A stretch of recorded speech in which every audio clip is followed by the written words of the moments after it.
गडिंग्लज नगर परिषदेचा पुन्हा एकदा राज्यात डंका. केंद्राच्या स्वच्छ सर्वेक्षण 2023 सह राज्य शासनाच्या मुख्यमंत्री सक्षम शहर स्पर्धेत मिळवलं दुसरं स्थान.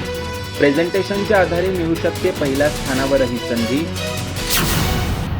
गतवर्षी माझी वसुंधरा अभियानात गडिंग्लज पालिकेनं राज्यात प्रथम क्रमांक पटकावत अटकेपार रोवलेला झेंडा अद्यापही डौलानं फडकत असल्याचं स्पष्ट झालंय. यंदा केंद्राच्या स्वच्छ सर्वेक्षण 2023 सह राज्य शासनाच्या मुख्यमंत्री सक्षम शहर स्पर्धेतही गडिंग्लज नगर परिषदेनं आपली मोहोर उमटवली आहे. त्यामुळे पालिका प्रशासनावर सर्व स्तरातून अभिनंदनाचा वर्षाव होतोय.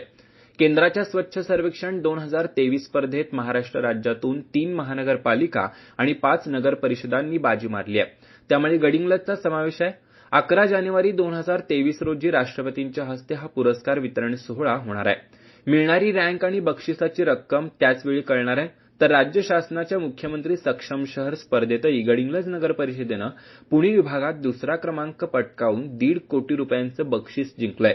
मात्र 9 आणि 10 जानेवारी रोजी विभागीय निवडी झालेल्या नगर परिषदांचं प्रेझेंटेशन मुंबईत होणार असून यामधून निवड झाल्यास राज्यस्तरीय मुख्यमंत्री सक्षम शहर पुरस्कार ही गडिंग्लज नगर परिषदेला मिळू शकतो. नागरिकांच्या प्रभावी सहभागानं आणि सहकार्यानं तसंच येथील सर्वपक्षीय लोकप्रतिनिधी, पालकमंत्री, खासदार, जिल्हाधिकारी आदींच्या मार्गदर्शनाखाली गडिंग्लज नगर परिषदेच्या संपूर्ण टीमनं अथक परिश्रम घेऊन हे दुहेरी यश पटकावलं असल्याची भावना या निमित्तानं मुख्याधिकारी स्वरूप खारगे यांनी व्यक्त केली आहे.